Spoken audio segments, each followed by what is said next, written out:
that we're going to be looking for in this game. In terms of adaptations, Husky's already mentioned Bruno. I want to bring attention to even Chip might be utilized well for either one of these teams, right? Yeah. So let's see how this is going to play with RRQ choosing to be on blue side up against the Twisted Minds on red. I agree. I think the Chip also is now a hero that can definitely be considered. More so on that red side, since you have that last pick potential. When we talk about being control and not kind of having a tempo broken, Chip is sort of the one that always jams that extra screw into your machine.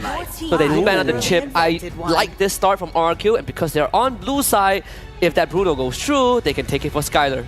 Are you going to have a similar meltdown if Twisted Minds lets the Bruno do this time?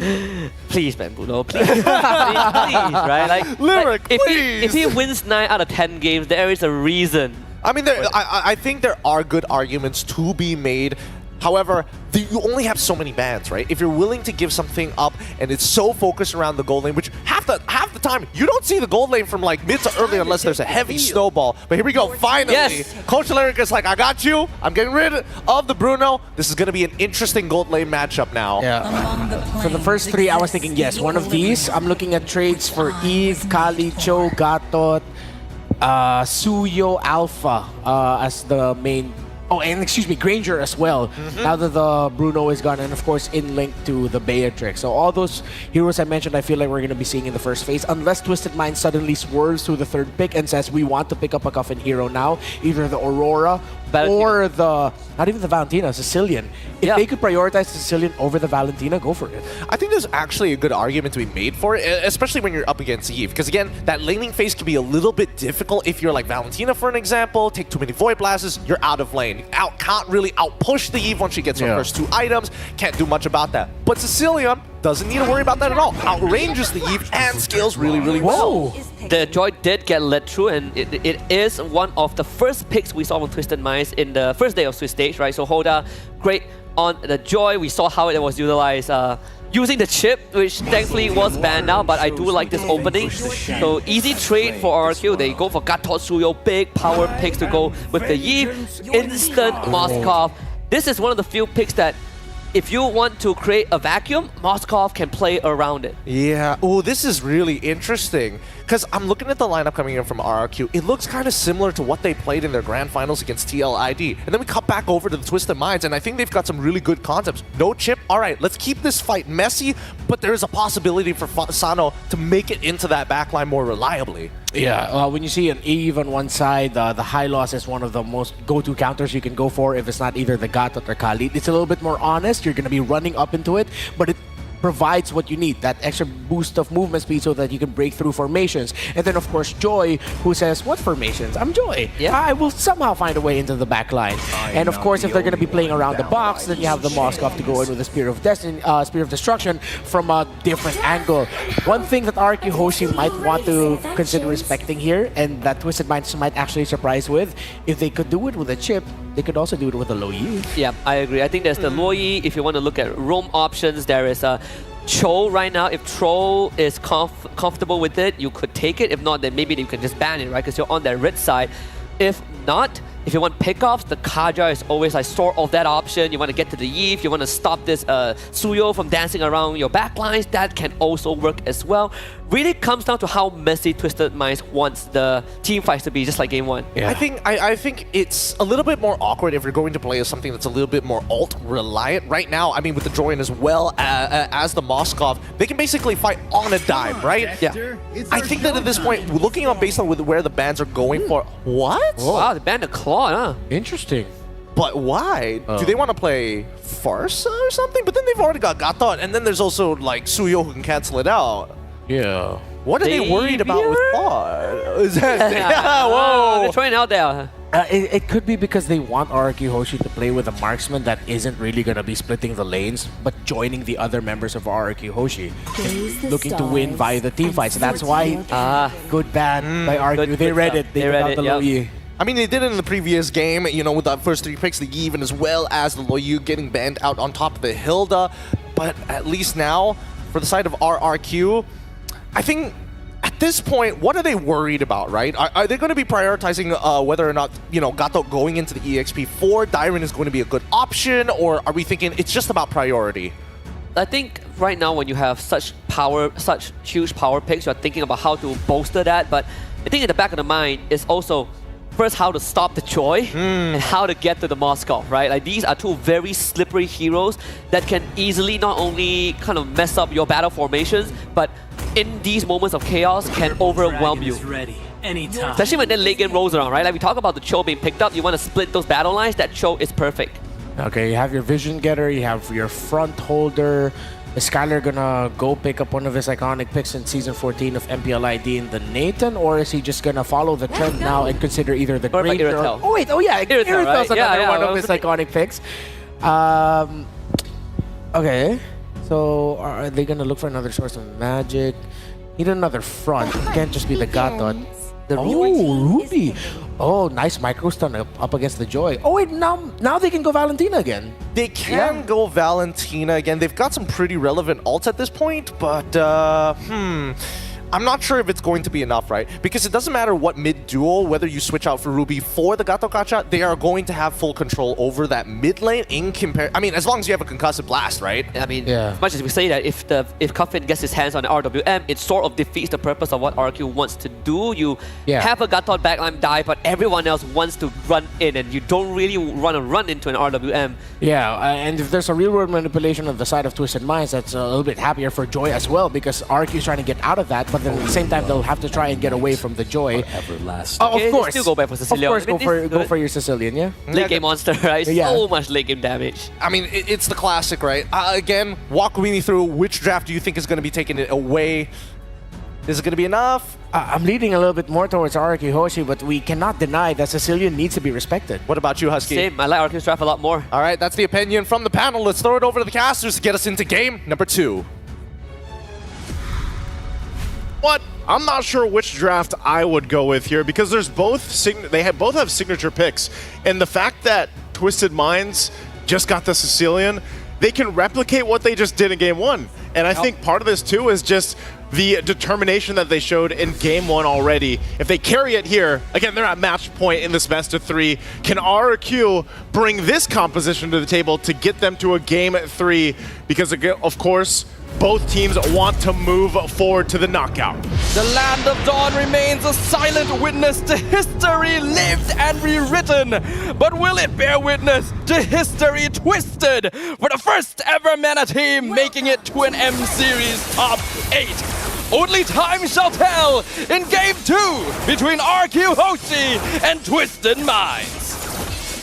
And as we get a look at the junglers here, this is going to be a crucial thing. We've seen so much of the Suyo pop off and a lot of early game potential, but same thing can be said now often with the Joy. She's been it's just been a pick that's popped up a lot. It's quite durable, it's quite mobile, and against this kind of lineup, that's exactly what you need, and maybe that's also why there's a little bit of that catch, you know, that comes through with a Ruby. The mobility itself can be matched with Skylar now on this Irithel. A lot of early aggression already.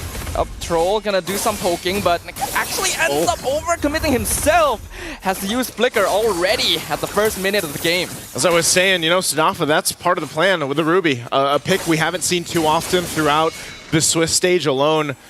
But it's there to be able to catch, you know, any of these heroes out, really, that Twisted Minds have brought to the table. And it could actually end up being in a situation where, yeah, maybe Troll overextends a little bit, tries to get that set up or that kick that he's looking for, but then there's a Ruby across from you. And even for Hoda to try to bounce in between, like we've seen so much of Joy just escape situations, you know, with very little health left, but now that you have the catch here available, that should help them out. Trying to delay this a little bit more from Hoda, but Hoda's going to be fine. Now go into it when we lead ourselves in that first objective, that first turtle, so to speak.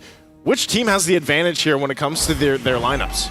I would say that RRQ Hoshi definitely has a composition that plays towards their comfort, right? Which is that early to mid game. They've got a lot more resources, a lot more access to early game damage, and having a Ruby to stop Hoda on this Joy as well means that they can take fights very, very easily. We can see that Twisted Minds isn't even going to try and contest the first turtle. Yeah, they really got to wait for that level 4, I feel like, for Troll, you know, to be able to pick people off if they can. He doesn't have it just yet, but Hoda coming in, electrifying beats used. Not gonna overcommit on Edok though. That is gonna be Hoda's ultimate enemy. Twisted Minds needs to respect their opponent's positioning this game. This might be one of those games too where Twisted Minds just waits for the late game, like trying to drag things out the best you can. If you do get a pick off with utilizing Troll here on the Cho, then great, but if not, then play for the late game and build up into the fact that you have the Sicilian this time around, and even the Moskov for Sano. Because the pacing really from RRQ, just like they did in the previous game, they're the ones that started things up. They got things going, and I expect them to do the same here in the mid. Coffin in a lot of trouble. Flicker hook from the Ruby, and Rin's gonna pick up first blood in the mid lane. That's what I was talking about. You know, you set things up with the real world manipulation, helps slow things down a little bit, but then you throw in a Ruby, able to catch things out. Couple shots here. Troll's trying to help out here for this, but oh, the flicker jump going to miss actually. The CC from Edok messing with Troll's rotation. That's not going to be a catch on Skylar they were looking for. I feel like this is enough of a wrench thrown into the cogwheel. That Ruby pick. Oh, mid! Coffin literally getting smushed into face by the AOG. Electrifying beats, but it's not going to save Hoda as the I'm Offended pulls him in and gives Sutsujin his first kill of the game. The stock value on the Ruby definitely going up here. You know, at this point, this is a very big lead already early on.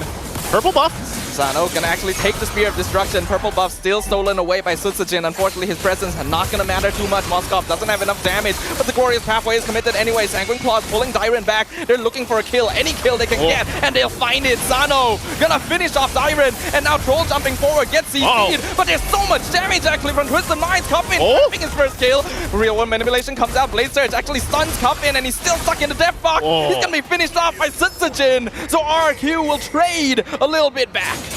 A good showing that they still want to fight, even though they lost the purple buff. They'll go for it. They're trying to make a play up top. Skylar in a lot of trouble. Hoda's just gonna chase him down with Sano, but Skylar! So much Sano! Almost picked off, but not quite enough. At the very least, Sutsujin is able to grab the turtle on the other side of the map. Trading blow for blow, whether it's for kills, whether it's for objectives, both teams finding something in these exchanges, but still it's RRQ Hoshi that holds on to the lead.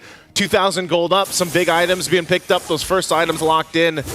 And so we see these fights break out, and we see Twisted Minds really trying to fight it out, but ultimately they're just getting a little bit overpowered. You know, in terms of strength, they're going to need some time to build up on what they need, but they do find something. They still hold into the game, and they did the same thing in the previous one. As long as they keep it from getting into, you know, crazy lead territory like we've seen in the past, through the past couple of days where you're talking about 6,000 to 8,000 gold leads, then they should be relatively fine in securing the late game. Way of the Dragon finds Rins into the AOG. Not gonna land. Unfortunately, Rins able to pop up that real world manipulation, and now Twisted Minds completely caught out. Troll is gone. Mike Sama falls. Double kill for RRQ. Both given over to Skylar. Such a good job from Edok there. Just literally all he did was plant himself in between where Cuffin was from that fight, because Mike Samat jumped in with the Avatar of the Guardian, and then Cuffin really didn't have a way to actually enter that fight and use those bat impacts the way he was looking to. So right now, RRQ Hoshi, you know, they looks like they've solved this issue that they had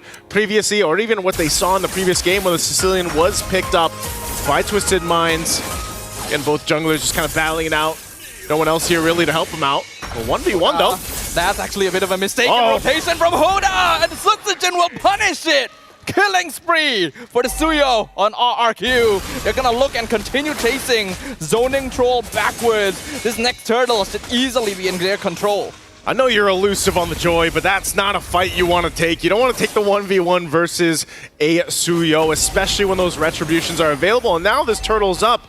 And this is just going to be a 3 for 3 for RRQ. Troll goes in, jumps in again. Ooh, we have the Dragon canceling here. RWM comes out, RUG as well. Sutsujin, this whole time, is just taking the turtle, and even despite his absence, RRQ Hoshi are taking control of the entire team fight. Troll just going to be funneled in here, trying to run away, but he also knows that he's licked. They're going to try and surround Sutsujin to get some payback, and they will find the shutdown for Cuffin. Good pickup on a kill on for Cuffin here.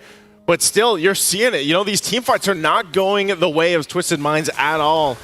And it's a little bit more difficult this time around because they're just going for the front. You know, they don't have this chip this time to throw things off and come in from a different angle. Or like, for example, when we see the Luis with the diversions, this time around, they kind of just rely on Troll to go in with the way of the dragon, the kick, but then you're so exposed because of the fact that you're playing into real-world manipulation from Rins that it's really difficult to actually get the angles you're looking for. And this is just now turrets getting knocked down, worked on here from RRQ, building up on the lead that they have. And Twisted Minds, how do they get back into this game? You know, how do they actually get some control in their favor? Even though they found a couple of kills here and there, that's great for them, but it puts them in a bad position for the First Lord. They're gonna have a hard time here. Kicks coming out from Troll. Yep, Hoda trying to follow up on Sojin. Electrifying is gonna come out. RWM not gonna be able to stop Hoda, but they're gonna be able to find the taunt with Dyron, and that is a lot of damage. But Hoda able to dash away. Even the glorious pathway used to support their escape. Meanwhile, there's a 1v1 between Skylar and Sano in the bottom jungle. Sano has to run off. You can see the Hero Tail starting to hit that power spike. Spirit of Destruction going to miss on Edok as well. So RQ wanting to look for trades wherever they can. Still gotta respect the fact that Twisted Minds is willing to take these fights even down what they are in terms of economy. They're still trying to make it happen, trying to make it in a position where, yeah, they're not at a huge disadvantage for that First Lord. And given that, you know, they actually might be able to contest this. They might be able to go ahead and go toe-to-toe with RRQ Hoshi, as they've gotten themselves in a position where, even for Cuffin, you know, I'm wondering how many stacks he has. I know it's still early in the game, but also a Malefic Gun being picked up here by Skylar. Some more defensiveness for Dyron. And Troll, he's going to have a hard time making this work. It's been difficult for him so far. He's going to get pulled this time. Literally the moment you said it. Troll faces even more difficulty, not even able to escape from that rush because of all the crowd control from RQ. Glorious Pathway comes out. Hoda looking for Skylar, not able to connect as Edok flickers forward and stuns him. Hoda has to run away, and that means Mike Sama going to be abandoned in the backline. Cuffin trying to support with artillery fire, but it's not going to be enough as Skylar grabs a killing spree. This is just going to be a trade now. Lord being taken here. That tier 1, Sano takes that down on the bottom side. They'll still try to hold on to the mid turret. Looks like they do, but Edok popping the conceal. That Spirit of Destruction won't land either. So this is just cross map after cross map happening for both teams. Hoda, though, they're going to have to get together, restructure this at this point because they got a Lord to deal with. And Twisted Minds, they've put work in, you know, trying to get some of these turrets down. They've managed to get 2. I'm offended on Troll. Gonna get pulled away. Still has Shunpo, though. RQ not gonna full commit on that just yet. That's why I was saying it was difficult here, Snafa. I mean, he still got the flicker, you know. But as the Lord comes in and they try to hold on to the turrets, they're going to have to make this work. Hoda going to get spotted out. Look at the damage. The melting damage from Sutsujin. Dyron not able to chase, but that is all of Hoda's resources down for the count. And the Lord is still going to be pushing down bottom lane. RQ going to be able to do a lot of tower damage with this next push after all of that was baited out. Glorious Pathway comes out from Mike Sama to slow down the push. Edok actually stuck inside, but RWM actually catches out Mike Sama instead. Mega kill for Rins, and AOG continuing to zone out Twisted Minds into their base. Shields are popping. Lord still has to be dealt with as Twisted Minds finds himself on the defense without Mike Sama for a little bit longer. They're going for the base turrets right now. Still going to be worked on. Edok is a huge threat on this Ruby.